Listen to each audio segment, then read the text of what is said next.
오늘 제가 소개해드릴 책은 무이행거의 남들이 나를 함부로 하지 못하게 하라 라는 책입니다. 출판사는 샘앤파커스, 저자는 중국에서 유명한 상담심리 전문가라고 합니다. 이 표지에 저자가 전달하고자 하는 메시지가 아주 잘 나와 있습니다. 당신의 친절이 당신을 함부로 대하게 한다. 그래서 좋은 사람이어야 한다는 강박에서 벗어나 최소한의 선은 지키며 선의를 베푸는 사람, 착하되 조금은 대하기 어려운 사람이 되어라 라고 이야기를 하고 있습니다. 그래서 여기 목차를 보시면 보자 하니까 물렁물렁 하니까 물로 보이니? 왜 나만 착하게 살아야 해? 이런 이야기들이 나오죠. 그래서 당신의 그 원칙 없는 착함, 거절할 줄 모르는 선량함은 독이다 라고 이야기를 하고 있습니다. 여기 그림에 나오는 사람이 우산으로 비를 막아내고 있는 것처럼 착하다는 이유로 삶이 힘드신 분들이 이 책을 읽으시면 조금 더 이 사람처럼 그거 튼튼한 우산을 가지실 수 있지 않을까 생각합니다. 그럼 지금부터 책을 읽어드릴게요. 인생은 돌이킬 수 없다. 미안하다는 이유로 거절하지 않으면 더 큰 결과를 감당해야 한다. 시간이 당신의 용기를 전부 가져가지 않게, 불편한 마음이 당신의 발목을 잡지 못하게, 지체 말고 거절하는 법을 배워라. 최소한의 선과 원칙을 지키고 과감히 거절하면서도 적당히 도와주는 지혜를 가져야 비로소 더 나은 삶을 살 수 있다. 현명하고 똑부러지게 거절하는 기술, 한 젊은 여성이 말했다. 예전에는 거절하는 것 자체를 이기적인 행동이라고 생각했어요. 그래서 부탁을 받으면 바로 알았다고 했어요. 막 직장에 다니기 시작했을 때가 제일 심했어요. 동료가 부탁해 라고 하면 거의 다 들어줬으니까요. 도시락이랑 커피를 사다 주고 택배도 받아주고, 그러니까 나중에는 온갖 허드렛 일을 미루더라고요. 심지어 동료 부탁 들어주느라 내 할 일을 못해서 상사한테 혼나기도 했죠. 그녀는 억울하다는 표정을 지으며 계속해서 말했다. 솔직히 거절하고 싶었지만 혹시나 동료들이 미워할까봐 어쩔 수 없이 꾹 참았어요. 반년 넘게 그렇게 지내면서 혼자 얼마나 울었는지 몰라요. 그러다 회사에 새 직원이 온 것을 계기로 처음 동료의 부탁을 거절해봤어요. 그런데 다들 대수롭지 않게 받아들이더라고요. 나더러 나쁘다고 하는 사람도 없었어요. 그 순간 깨달았죠. 아, 여태껏 내가 힘들었던 이유는 동료가 아니라 나 때문이었구나. 내 안의 두려움과 걱정이 나를 답답하고 울적하게 만들었구나. 그때부터는 거절이 훨씬 쉬워졌어요. 소위 착한 사람 콤플렉스가 뼛속까지 침투한 이 사회에서 자란 사람이라면 거절이 어렵다는 점에 동감할 것이다. 최소한 좋은 사람이라면 타인의 요구와 기대를 쉽게 저버리지 않으리라는 생각이 모두에게 잠재되어 있기 때문이다. 그만큼 우리 속에는 다른 사람의 눈치를 보는 것이 습관화되어 있으며 거절은 곧 상처라는 관념이 뿌리 깊게 박혀 있다. 심리학 연구에 따르면 서양인은 자신의 감정을 행복의 기준으로 삼는 데 비해 동양인은 자기 감정보다 다른 사람이 자신을 어떻게 보는지를 훨씬 중요하게 생각하는 것으로 나타났다. 타인의 감정을 배려하는 것은 분명히 미덕이다. 그러나 타인의 평가와 판단에 지나치게 얽매여서 자신의 감정을 무시한 채 오로지 남의 기대에 부응하려고 애쓴다면 인격적 의존도가 심각한 수준이라고 볼 수밖에 없다. 사실 친구의 부탁을 거절하거나 직장에서 자기 업무가 아닌 일을 거절하는 것은 매우 정상적인 행동이다. 물론 남의 부탁이나 요구를 거절하면 잠시 마음이 불편해질 수 있다. 그러나 장기적으로 보면 이는 스스로 돕는 일이다. 그래야 에너지를 불필요하게 소모하지 않을 수 있기 때문이다. 그런데도 우리가 쉽게 거절하지 못하는 이유는 부끄러움을 느껴서다. 사람은 무의식적으로 다른 사람이 자신에게 실망하는 것을 참지 못하며 모두가 자신을 좋아하기를 바란다. 그래서 회사에서는 상사와 동료를 만족시키려 노력하고 집에서는 가족 모두가 기꺼워할 만큼 집안일을 완벽히 해내려고 애쓴다. 부모나 친척의 부탁도 거절하는 일이 없다. 그런데 가끔 이 모든 것이 힘들고 버겁게 느껴지는 순간이 온다. 심지어 마음 깊은 곳에서 좌절과 분노가 일어나기도 한다. 나는 단지 좋은 사람이 되고 싶었을 뿐인데 왜 이렇게 힘들고 괴로운 것일까? 잘 거절하지 못하는 사람의 내면을 파고들면 결국 타인의 긍정과 칭찬에 과도하게 의존하는 모습과 마주하게 된다. 자기 긍정 및 자기 존중의 능력이 심각히 결여된 것이다. 자신의 내면이 아닌 외부에서 자기 긍정의 근거를 구하면 자연히 예스라고 말할 수밖에 없다. 타인에게 인정을 받아야 자기 가치감이 확인되기 때문이다.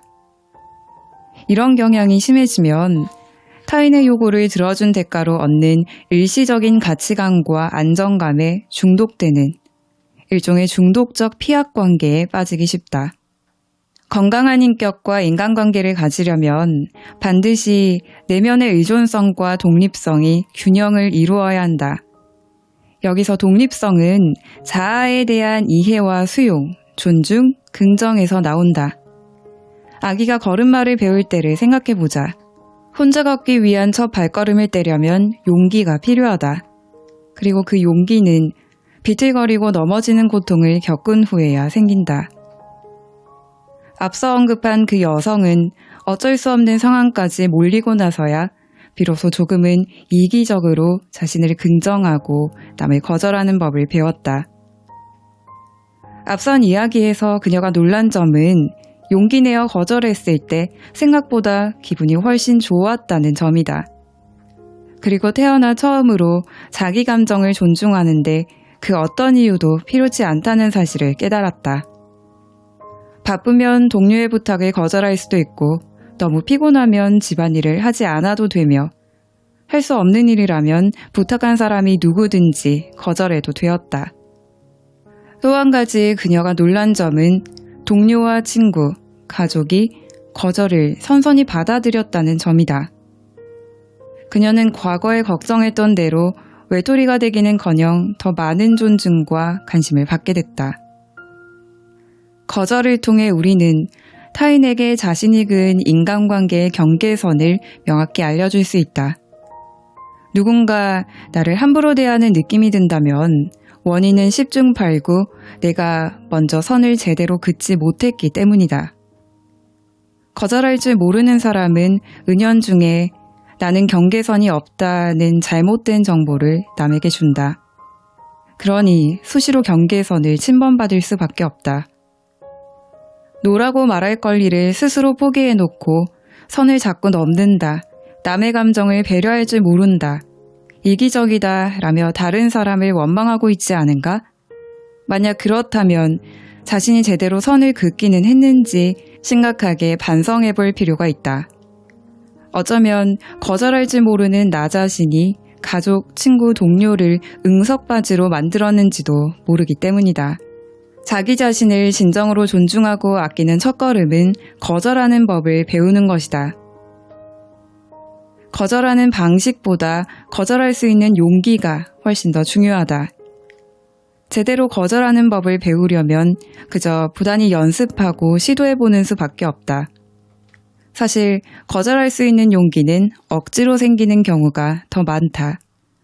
너무 많이 양보한 탓에 고통이 극에 달하고 막다른 길에 몰리는 지경에 이르러서야 거절할 용기를 내는 것이다. 누구든 이 정도가 되면 두 다리가 덜덜 떨리더라도 거절의 첫걸음을 내딛게 된다. 평소 무골호인이던 사람이 갑자기 폭발해서 모두를 놀라게 하는 이유와 같다. 하지만 이런 식으로 터지면 주변 사람에게 여태껏 마음에도 없는데 그랬냐? 싫으면 싫다고 말하지 그랬냐? 하는 볼멘 소리를 듣기 십상이다. 일단 한번 거절해보면 내가 내 인생을 제어하고 있다는 자신감이 생긴다.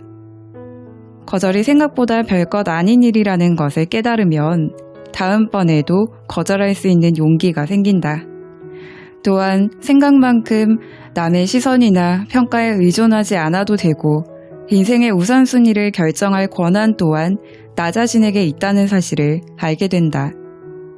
이런 권한은 타인에게서 쟁취할 필요가 없으며 합리성을 증명할 필요는 더더욱 없다.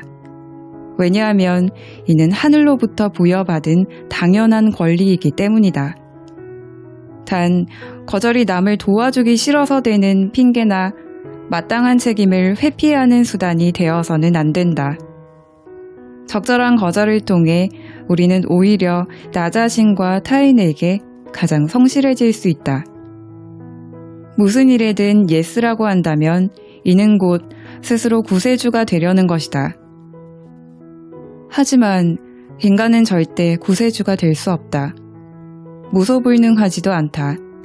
이 사실을 모르는 사람은 없을 것이다.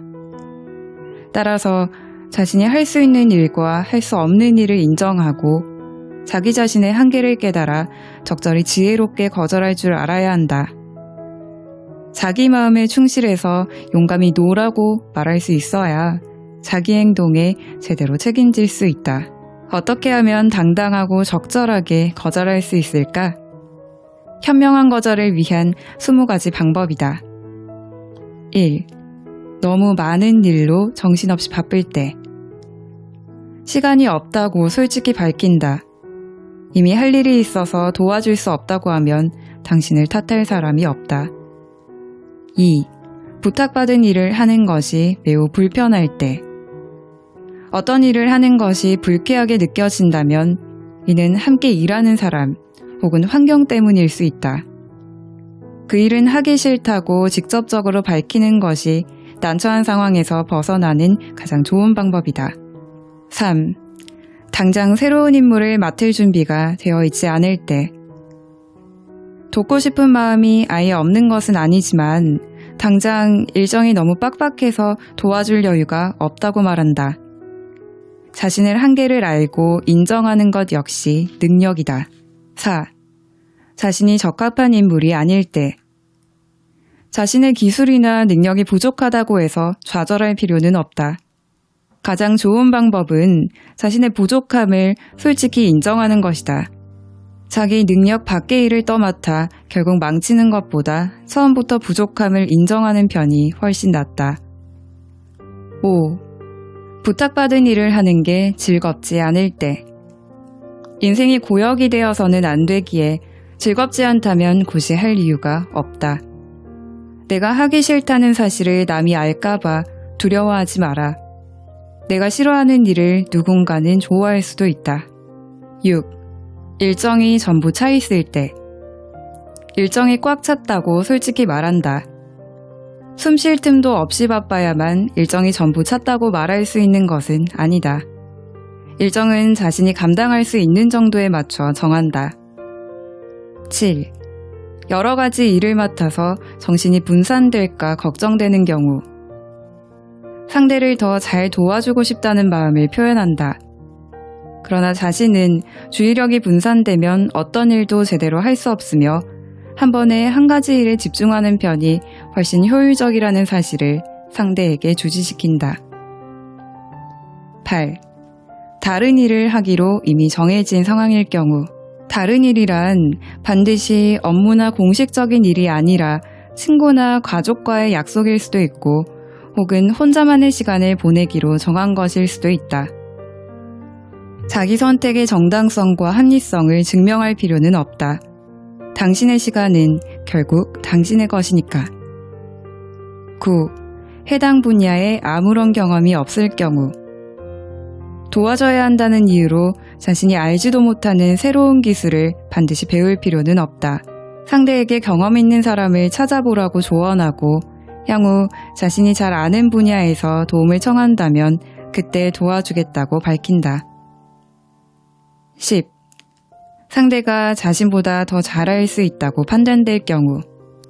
사람은 자기 능력이 의심될 때 다른 사람에게 도움을 구하는 경향이 있다. 무조건 도와주기보다는 스스로 잘할 수 있다는 믿음을 상대에게 심어준다. 장기적으로 보면 이것이야말로 상대를 위하는 일이다. 11. 자신의 개인 생활에 더욱 신경 써야 하는 경우. 자신과 함께 더 많은 시간을 보내고 싶다는 마음이 들어도 부끄러워하지 말라. 안정적인 가정을 꾸리는 일은 그 자체로 인생에 매우 중요한 요소다. 자기 자신을 최우선으로 생각하고 책임질 줄 알아야 다른 사람도 책임질 수 있다. 12. 자기 일에 전념해야 할 때. 내 일에 온전히 집중해야 할 때가 있다. 이럴 때는 일과 관련 없는 분야의 활동, 책임 등을 내려놓아야 한다. 그렇게 하지 않으면 누군가 나를 대체한다. 13. 스스로 자유시간이 필요하다고 느낄 때. 때로는 조금 이기적인 것도 나쁘지 않다. 남과의 약속을 소중히 하듯 자신의 사적인 시간을 소중히 여겨라. 일정표에 나만의 개인 시간을 따로 마련하고 목숨 걸고 지켜라. 14. 만족할 결과를 얻지 못하느니 안 하는 게 낫다 싶을 때. 시간 제한 때문이든 능력 부족 때문이든 내가 바라는 수준의 결과를 내지 못할 것 같다면 상대의 부탁을 거절해도 된다. 15. 다른 일을 돕고 싶을 경우. 거절한다고 해서 아예 돕지 않겠다는 뜻은 아니다. 부탁받은 일이 마음에 들지 않는다면 먼저 정중히 거절하고 자신이 돕고 싶은 일을 제시해도 좋다. 16. 내가 잘할 수 있는 일이 아닐 때. 자기 능력의 한계를 인정한다. 자신이 할 수 있는 일과 할 수 없는 일을 아는 것도 능력이다. 내가 잘할 수 있는 일에 시간을 투자하는 편이 훨씬 효율적이다. 17. 나보다 그 일을 더 잘할 수 있는 사람을 알 때. 나는 도울 수 없지만 적합한 사람을 소개해 줄 수 있을 경우에 도움이 필요한 사람과 도와줄 수 있는 사람을 연결해 주는 것도 매우 가치 있는 일이다. 단, 반드시 내가 인정하고 믿을 수 있는 사람을 소개해 준다. 18. 직접적으로 놓으라고 말한다. 때로는 단도직입적으로 거절해야 뒤탈이 없다. 거절이 곧 상대와의 인간관계나 우정을 부정하는 것은 아니니까. 단, 반드시 예의를 갖춰 정중히 거절한다. 19. 당장은 힘들지만 나중에 도와줄 수 있을 때. 정말 돕고 싶지만 시간이 없다고 솔직히 말한다. 상대도 기다릴 수 없다면 알아서 다른 사람을 찾을 것이다. 시간이 흐른 후 도움을 준다. 20. 갑자기 급하게 처리할 일이 생겼을 때. 예상치 못한 일이 생겨서 일정에 차질이 빚어질 수도 있다. 일부를 조정해야 한다는 사실을 인정한다. 대개는 일시적이기 때문에 상황이 정리되고 나서 도와주겠다고 밝힌다. 어떠셨나요? 착하게 살아야만 할 것 같던 마음의 짐이 조금은 가볍게 느껴지지 않나요? 다음 시간에는 슬픔을 껴안는 태도에 관한 책을 소개해드릴까 합니다. 그럼 좋은 밤 되세요.